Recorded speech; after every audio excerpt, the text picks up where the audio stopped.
Hello hello hello, हम कर रहे हैं चैप्टर नंबर 2 1950 टू 1990। हम इंडिया की इकोनॉमिक हिस्ट्री समझ रहे हैं और फिलहाल टॉपिक चल रहा है प्लानिंग का, 5 ईयर प्लान्स का। आप देख रहे हैं इको वर्ल्ड डिजिटल क्लासेस और यहाँ चल रही है इंडियन इकोनॉमी सीरीज।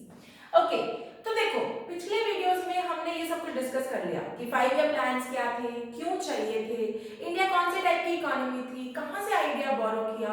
ये सब चीजें हमने अपनी पिछली वीडियोस में एब्सोल्युटली डिस्कस कर ली। ये भी समझ लिया कि 5 ईयर प्लान के मेजर 20 ईयर पर्सपेक्टिव गोल्स क्या थे और इंडिविजुअल प्लान्स के भी गोल्स थे। ये this is also we discussed, right.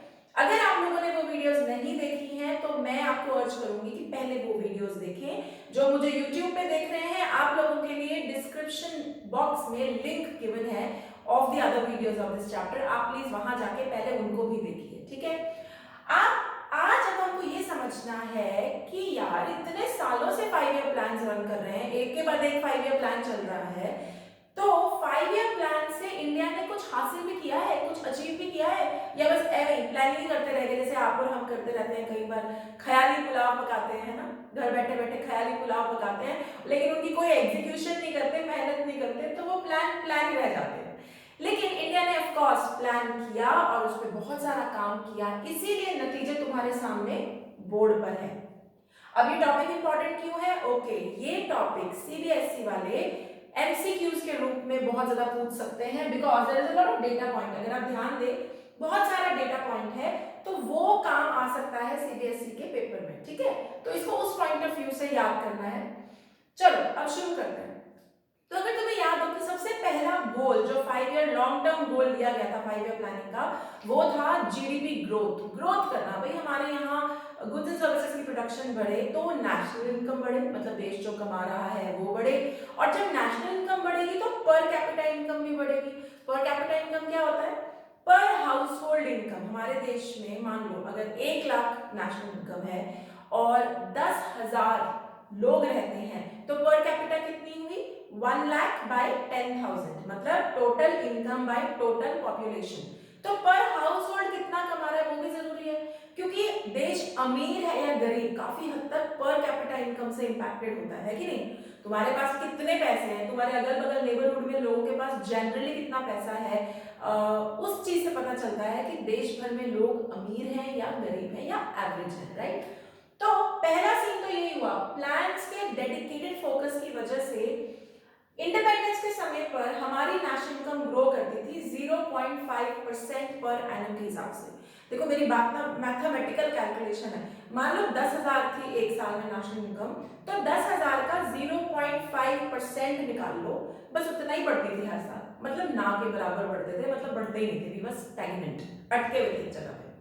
This rate has come from 0.58 per annum to 5.6 percentage पर annum, और ये डेटा थोड़ा सा पुराना है, राइट। अब तो शायद थोड़ा और भी बढ़ गया है। ऑन एन एवरेज हम तुम ऐसा लगा लो कि हम 6% के आसपास हमारी नेशनल इनकम बढ़ रही है। 6% का मतलब अगर आज 10,000 के गुड्स एंड सर्विसेज बढ़े तो उसका 6% से अगले साल बढ़ेंगे, फिर 10,000 प्लस वो 6%, तो अगले साल और 6% से बढ़ेंगे। अगर ग्लोबल जीडीपी ग्रोथ रेट के हिसाब से बात करें तो ये काफी अच्छी एवरेज है, बुरी नहीं है।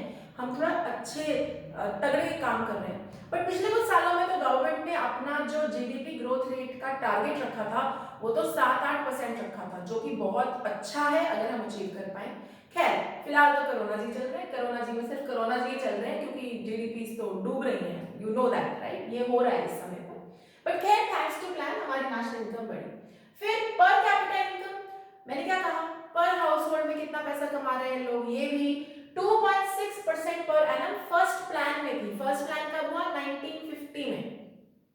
तो 1950 से पहला प्लान शुरू हुआ तब 2.6% पर एनम थी, and it has reached to 6.3% per annum in 11th plan. और 11th प्लान मेरे ख्याल से 12-13 में हुआ था, तो 12-13-13-14 में हुआ था, तो we are already way ahead of it. हम इससे ऑब्वियसली इस फिगर से काफी आगे हैं, ठीक है। आगे क्या हुआ? Rise in the rate of capital formation. इस पॉइंट को समझाने से पहले मुझे यह समझाना जरूरी है कि कैपिटल फॉर्मेशन क्या होता है। देखो कैपिटल शब्द कॉमर्स वाले बच्चे समझते हैं पैसा, मनी।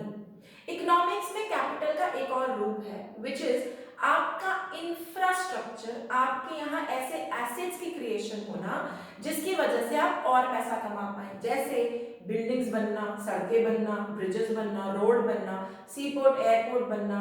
सारे बिजनेस वाले जब अपने बिजनेस बढ़ाते हैं तो हम उसको भी कैपिटल फॉर्मेशन बोलते हैं। क्यों भाई?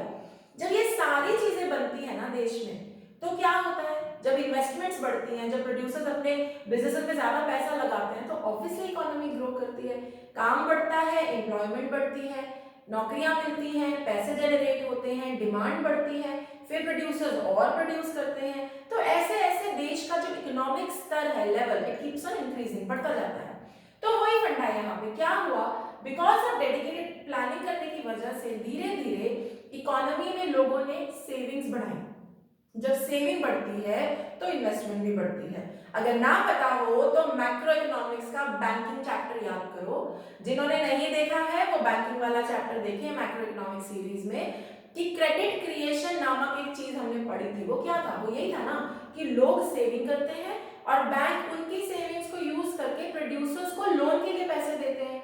तो अगर तुम ये हिसाब लगाओ कि अगर लोग बैंकों में पैसा रखना छोड़ दें तो प्रोड्यूसर्स को लोन कौन देने वाला, कहां से आएगा पैसा, right? So because of a lot of things यार, पहले लोग 1950 में लोग बैंकों में पैसा नहीं रखते थे, बहुत ही कम रखते थे, अपने घरों में रखते थे, आज भी रखते हैं।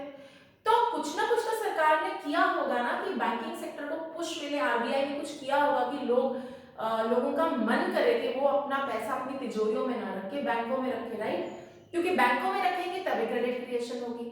तो ये सब चीजें हुई और जो कैपिटल फॉर्मेशन की रेट है वो 10% इन 1950-51 टू 32.3% इन 13-14 वाले साल में हुई। ओके, ये डेटा है यहाँ पर। अगला जो प्लानिंग ने अचीव किया वो था institutional and technical change in agriculture. ये हम अभी डिटेल में नेक्स्ट वीडियो में करेंगे कि इंस्टीट्यूशनल और टेक्निकल चेंज क्या थे एग्रीकल्चर में। बट फिलहाल के लिए बता दूं, एग्रीकल्चर ना एवं नहीं बदल गया, इसमें बहुत चेंजेस लाने पड़े। पहले तो इंस्टीट्यूशनल चेंजेस लाने पड़े, यानी जो लैंड रिफॉर्म्स थे, कई प्रॉब्लम्स थे एग्रीकल्चर में, जमींदारी सिस्टम ने जान खा रखी थी, फ्रैगमेंटेड लैंड होल्डिंग्स थी, हर कोई छोटे छोटे लैंड पीसेस पे लड़ाई करते रहते थे, उसको हटाया। बहुत नाजायज लैंड लोगों ने अपने पास दबोच के रखी हुई थी सरकार की, उसको हटाया। लॉट ऑफ थिंग्स हम एक एक करके इनको डिस्कस करेंगे जब मैं इस पे एक वीडियो करूंगी। तो एक तो ये चेंजेस हुए और टेक्निकल चेंजेस। ग्रीन रेवोल्यूशन क्यों आया हमारे देश में? जमीन हमारी, लोग हमारे, तो भाई ग्रीन रेवोल्यूशन 1965 के बाद क्यों आया? क्योंकि 1965 मैंने कहा था ना पिछली वीडियो में, यूएसए वाली बात। तो 1965 में क्या हुआ भाई, उसके बाद टेक्नोलॉजी बदलने की जरूरत हुई, HYV सीड्स लाए गए, नए नए फर्टिलाइजर्स, मशीनरी यूज की गई और उससे एग्रीकल्चर का रंग रूप बदला गया। Like we moved from a mere useless productivity, कुछ नहीं थी हमारी प्रोडक्टिविटी, और हम राइस और व्हीट में ऐसे बन गए कि हम दुनिया को एक्सपोर्ट करने लग गए। ये अपने आप में बहुत बड़ी बात है। और ये क्यों पॉसिबल हुआ? क्योंकि हम लोगों ने प्लानिंग की। ठीक है, ग्रीन रेवोल्यूशन हुई लैंड रिफॉर्म्स में। अब चलते हैं growth and diversification of industry. Independence के टाइम पे इंडस्ट्री थी, अगर तुम लोगों ने पिछली वीडियोस देखी है तुम्हें पता है, ये थी, कुछ भी नहीं था, एक आधी इंडस्ट्री थी नाम मात्र की। ठीक है, तो हम इंडस्ट्री में एकदम बाबा जी का ठुल्लू लेके चले हुए थे, कुछ भी नहीं था हमारे पास। तो इतना बड़ा चैलेंज इंडिया को खड़ा करना, इंडस्ट्री बनाना, ऊपर से डाइवर्सिफाई करना। डाइवर्सिफाई मतलब एक ही चीज नहीं बनानी हमको, हमारे यहाँ किताबें भी बननी चाहिए, चेयर भी बननी चाहिए, गाड़ियां भी बननी चाहिए, सड़कों का जो मटेरियल है वो भी बनना चाहिए, steel, iron, locomotive, engine, AC, fan, सब कुछ बनना चाहिए। तो सब कुछ बनाने के लिए इंडस्ट्री पे कितना पैसा लगाना पड़ा होगा, कितना फोकस करना पड़ा होगा। एंड माइंड यू, शुरुआत में जो पैसा लगाया वो सरकार ने लगाया, government put in money, because private sector, लोगों के पास तो इतना पैसा ही नहीं था कि वो इतना पैसा बड़ी बड़ी फैक्ट्रियां लगाने में लगाते। तो वो जो पहला धक्का था इकोनॉमी को पुश जो इसे चाहिए था, वो किसने दिया? गवर्नमेंट ने। तो डाइवर्सिफिकेशन हुई और हम नील ग्रोथ रेट से 7.6% पर एनम की ग्रोथ रेट पे आ गए, which is a brilliant growth rate. और क्या तुम्हें पता है कि इंडिया 10th इंडस्ट्रियल ग्रोथ में 10th रैंक पर आती है दुनिया भर में, which is a great thing. मतलब हमारे यहाँ अभी भी बहुत सारी कमियां हैं, लेकिन मैं चाहती हूँ कि जब आप इस डेटा को देखें तो ये बात अप्रिशिएट करें कि यार हर जगह ना हमारी जो फिगर्स थी 1950-51 में, वो 0, नील, यही सब थी, और कैसे वो उस टाइम से निकलकर यहां तक पहुंच गई। Okay, alright. अगला करते हैं international trade, sorry, economic and social infrastructure. Economic infrastructure में आती है सड़कें, ब्रिजेस, एयरपोर्ट,